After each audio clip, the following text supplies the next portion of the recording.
Hi, I'm Tristan Rogers, and welcome to PS After Dark. What is PS After Dark? Well, PS stands for Palm Springs, and After Dark, you can figure that part of it out. We got great interviews, we got great music, we got a few surprises. Come along, join me. From beautiful Palm Springs, welcome to PS After Dark with your party host, Tristan Rogers. Tonight, terror author Andrew Neiderman reveals why my wife has so many phobias. Our musical guest David Bader classes up the joint, finally. With Tim Gross manning the piano bar.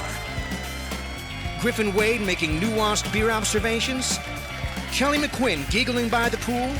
Bella DeBall and our usual cast of ne'er-do-well locals. Come on in and grab a drink. It's your night out. We've got a VIP table waiting just for you. I took a prisoner. Got it? Don't spill it. I got it. Thank you, kind sir. 2 olives. Just Indeed, like I like it. the way you like it.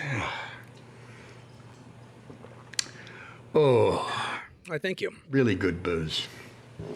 So, isn't it exciting we're doing a show like this in Palm Springs? I like not having to go anywhere to do a show. Yeah, you're right. All you got to do is get out of bed. Exactly. Yeah, I had to dress up to come here, you know. Wow. I assumed you dress like this all the time. Yeah, I know. Yeah, no, this is great. I love having the excuse to hang out with you. Not that we need an excuse or anything. Just let me cut in for a minute here. This shrank. I mean, this was a grand piano. We're paying for a grand piano. Yeah, no. This is a grand piano. It's a grand piano. It's always been a grand piano. Are you sure? Hey. All right, fine. Look. I was...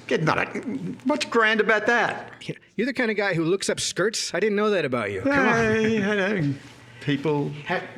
Hashtag piano 2. Yeah, okay. All right, fine. Did you build this yourself? I didn't. A friend of mine, Jeff, I gave him the specifications, and he bonked myself with the mic. And he did the whole Well, what part of it's actually a piano? Did a great job. It ends right here. Wow. So it's the business part right there. You don't. This is all for show anyway. When you get down to grand pianos, but for the record, I wanted to have a grand piano, but it didn't work out. Whose record was that for? And then, of course, our guest tonight, keeping it in the family, is Andrew Neiderman, who, Pops! as you know very well, is my father-in-law. I had heard that, yeah. Author, How many books has he actually written? 150, something like that. It's a crazy. I'm not quite See, sure. I actually know. I don't want to say it wrong, but it's many. Well, I thought being, in the family, you would know a question like that. Well, I don't. I would have to, every 3 months, I would have to go to his library and count, because I think he has a new book published every, multiple times a year. But, he's got his biggest book was turned into a movie, The Devil's Advocate, right, with Al Pacino and Keanu Reeves, and he's the ghostwriter for V.C. Andrews. He's published an insane number of books with that. So the guy's busy. It's bad manners to keep Palm Springs waiting. What is the name of Tristan's character on The Young and the Restless? How about this handsome guest here? What do you think, sir? Frank Sinatra? Well, that was for a different question one other night, but I think he needs a whip, Kelly. Oh. He liked it. And let's try this lovely lady here. What do you think the character name was? Oh, I remember, because he's Colin Atkinson. Hey! Congratulations. You get to go have beverages at the bar.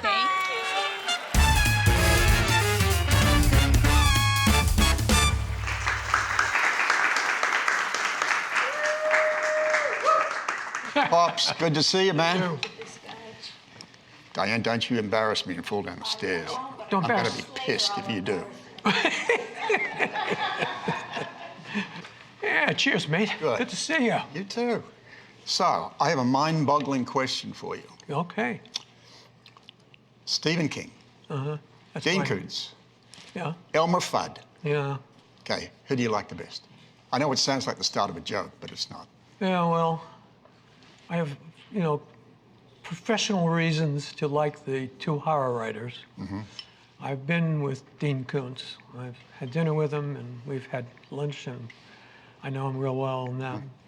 I've never met Stephen King, but he's obviously an American genius. I mean, everything comes from Stephen King in that regard. My writing career started with lots of poetry being published in many magazines, prestigious ones. And then I started writing short stories and essays. As a writer, I wanted to write, use the word wherever I could. I even began writing politically. I wrote for a magazine called Campaign Insight, a national magazine, which would teach people how to run for politics. Anything that had to do with I hope words. you're listening to this. Yeah. Politics. Yeah, anything that had to do with words, I wanted to do. So I started getting hired by politicians to write their ads, to do their speeches. And for me, it was exciting because I was using words. And so I just kept doing it, everything I could that involved writing.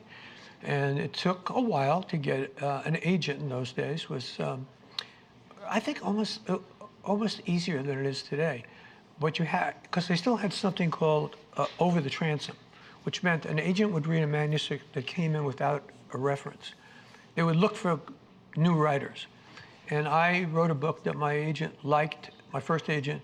He took me on, and he sold my first novel, Sisters, to a hardcover company called Stein and Day. And that started my writing career. But it wasn't boom, boom, boom after that. I mean, I still had books rejected. It still took me time until I had a new agent, who was V.C. Andrews' agent, and I wrote a novel called Pin.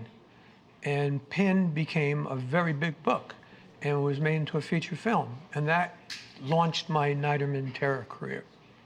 You and Koontz and King kind of have something in common in that you write under a pseudonym as well. That's true. Well, yeah, both of them have done that, yeah. But I'm the only one who has written under a pseudonym to save a franchise. And basically, I started 35 years ago.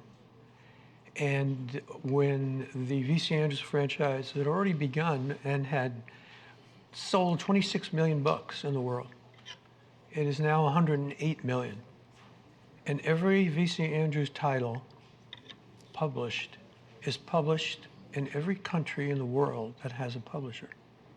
So earlier I used the term prolific writer. Right. Yeah, let's put a figure on that. How many books is prolific?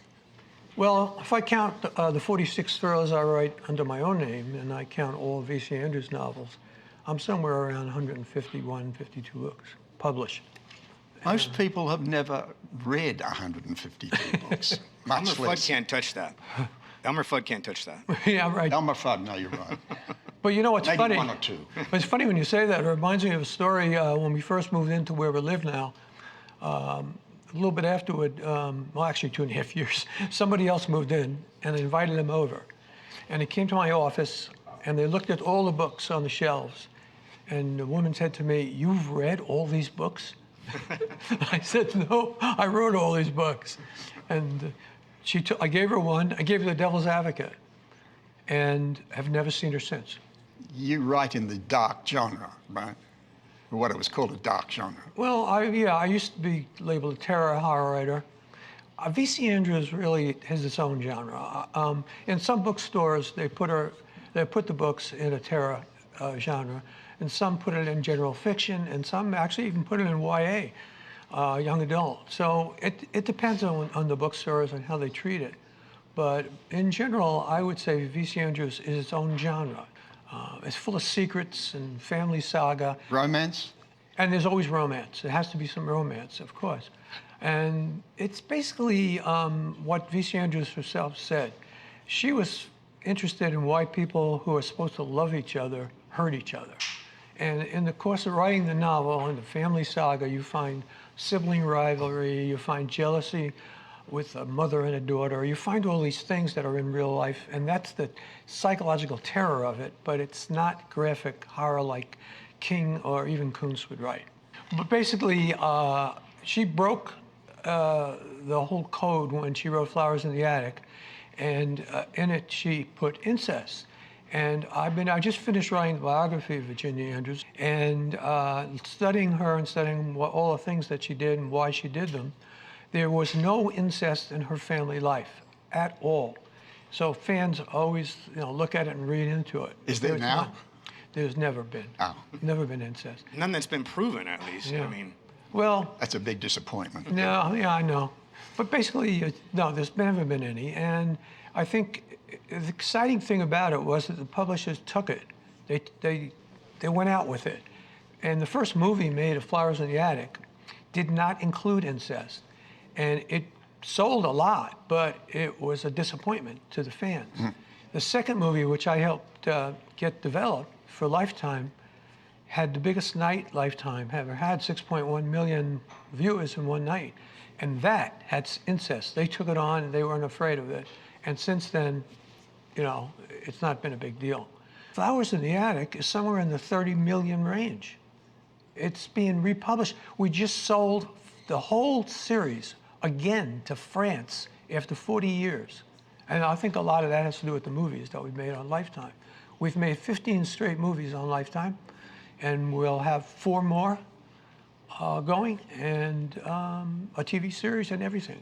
So it's just a boom time for the V.C. Andrews franchise. I'm getting the feel that you kind of slipped into that V.C. Andrews genre really smoothly. Now, if you hadn't written for her, would you have gotten into that anyway? Well, maybe not as deeply, and it's a different style of writing. I taught film and study, and I taught creative writing for 23 years. So I was very familiar with style and what you look for in a style. I studied V.C. Andrews like you would do a term paper for a long time before I actually attempted it. But I had the same agent that she had, and when it became clear that she's not going to be able to finish the next novel, I was called in and asked to try to take it on, to see if I could do it. And I did. I wrote Garden of Shadows, which hit #1 in the New York Times right away. And every book I wrote for the next 35, 40 books was #1 New York Times bestsellers. So there was a smooth transition. Why was I able to do it? Well, I had been writing about young people in my own terror books for quite a long time. Is that because you're a teacher? Yes, I think it helped me That's quite a bit. pretty scary, yeah. Yeah, kids are scary. Yeah. So Tell me about it. basically, the storylines, they would come to me, and I was familiar enough with teenagers, living with them in my own house as well, but teaching them and being involved with them so much, I kind of had the feel for that. Why I'm able to write from a woman's point of view remains a mystery.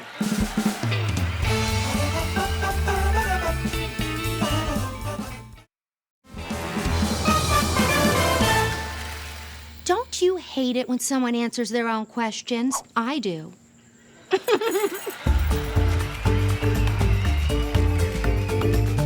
the interesting thing about you taking over for V.C. Andrews is, how many books did you write before they even half-heartedly said that there's somebody else writing the books? Because V.C. Andrews is such a franchise that they just kept it a secret for a while, right? It was kind of secret up until a very interesting IRS tax case.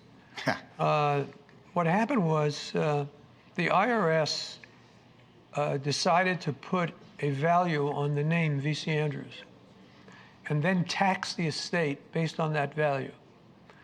And the estate paid the tax but sued the IRS.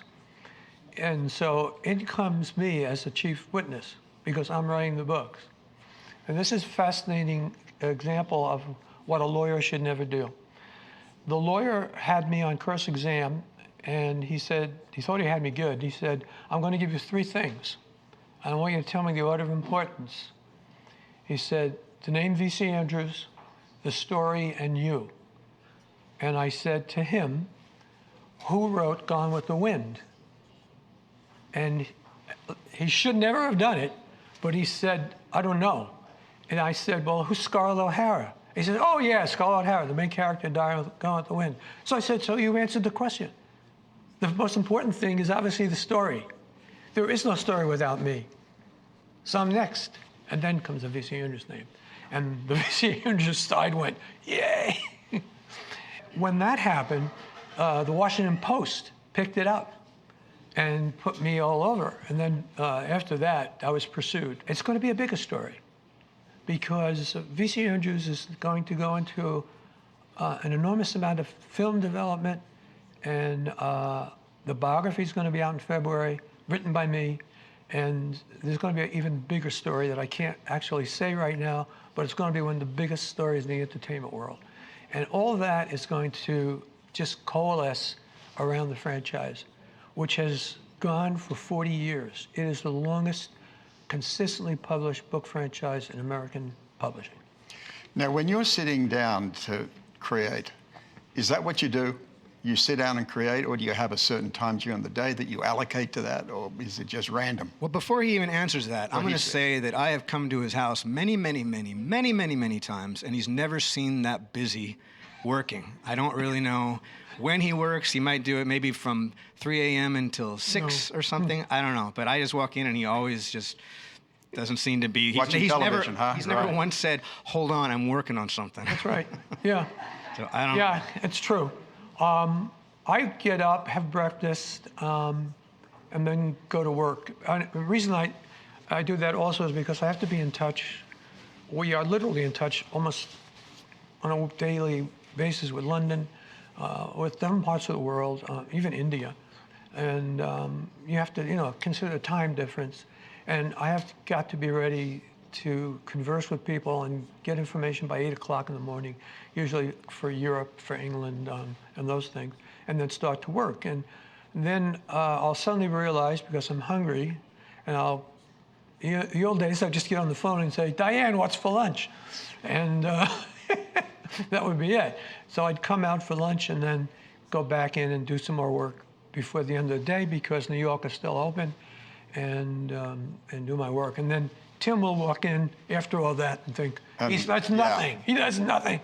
Basically, I couldn't do what I'm doing if it wasn't for my wife. She took care of everything, basically. And works for me too, yeah. Yeah. There's no V.C. Andrews, there's no Andrew Neiderman without it. Because my mom, she would even shovel driveways in the snow while I was in there writing. So your mind's always working. Oh, yeah. Now, I don't know if it's a curse or a blessing. You ever shut it off? It never shuts off. I write about 3 novels a year. How long does a novel take? It takes me 4 months, and I'm rewriting it every day. The way I work is I rewrite everything I've written before. Everything's rewriting. Before I start writing a new thing.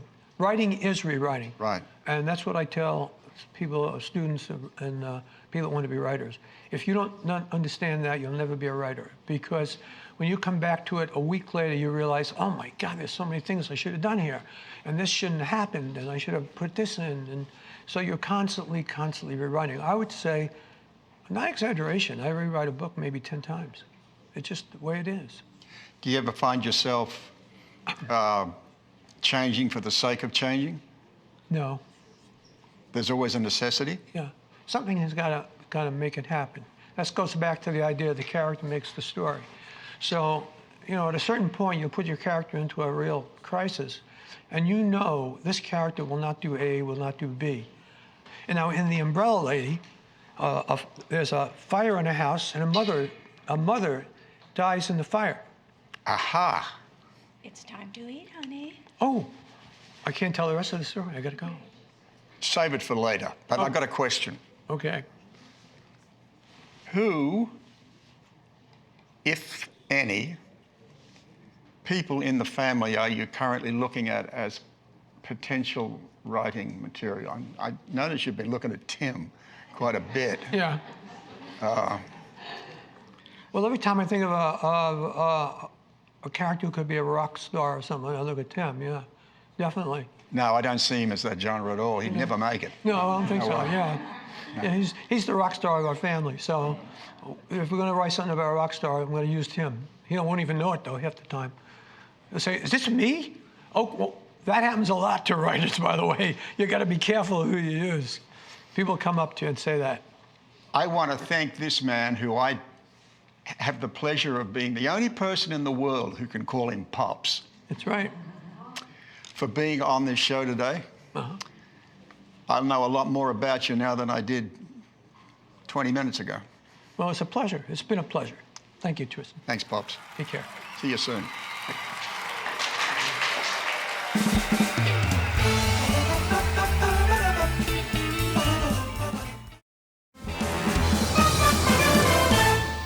So, Tristan, I have a riddle for you. Okay. What do Alexander the Great and Winnie the Pooh have in common? Same middle name. I was going to say that. Were you? Yeah. I don't think so. He might look smarter than he is. Hi, and welcome to Craft Cocktails for Geriatrics. My name is Tex. In these tough times where we can't really travel that much because we've had to stay indoors, well, I like to travel the world through my delicious flights of beer. You can go anywhere with these bad boys.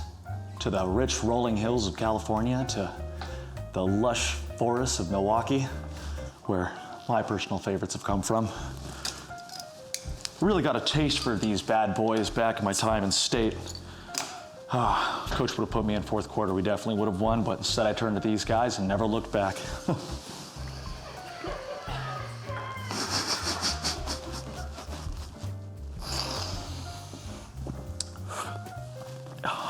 Anyway, that's beer. Yeah, and you know, our musical guest tonight is David Bader. Oh, wait a minute. And he's going to be bringing some class to the joint because he's kind of a... Sinatra boy. Yeah, he's One of the Rat Pack guys. He's a Rat Pack guy. And, Singer, entertainer, many well-established Coachella Valley venues, here to put on a memorable show. Let's welcome David Bader.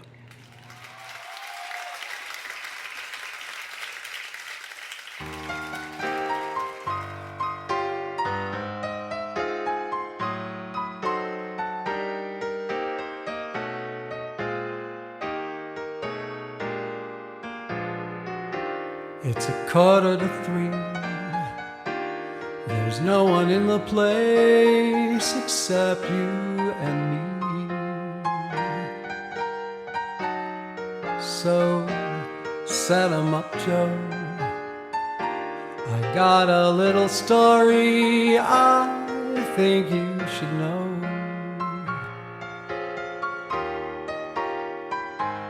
We're drinking, my friend, to the end of a brief episode. So make it one for my baby and one more for the road.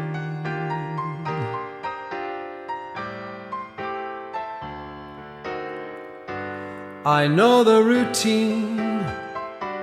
Put another nickel in the machine.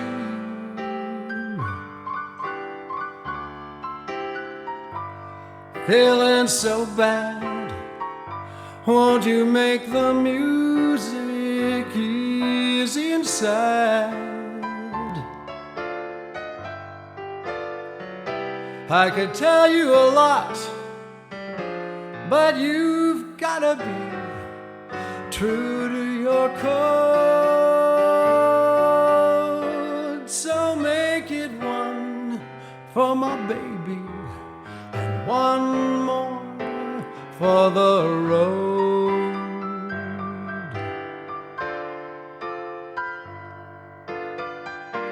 You'd never know it, but buddy, I'm a kind of poet. And I got a lot of things I'd like to say. And when I'm gloomy, won't you listen to me until it's talked away? Well, that's how it goes. And Joe, I know you're getting anxious to close. So thanks for the cheer. I hope you didn't mind my bending your ear. But this torch that I found, it's gotta be drowned or it soon might explode. So make it one for my baby and one more for the road.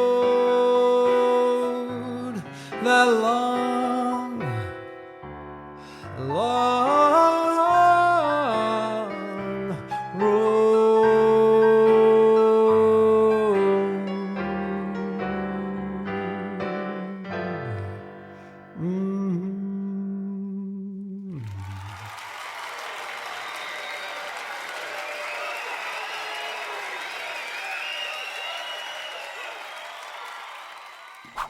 Well, that's PS After Dark for this evening. We've all had a great time and it's been wonderful to be a part of this. But remember something, just because we're over, the party, that's just about to start! Yay!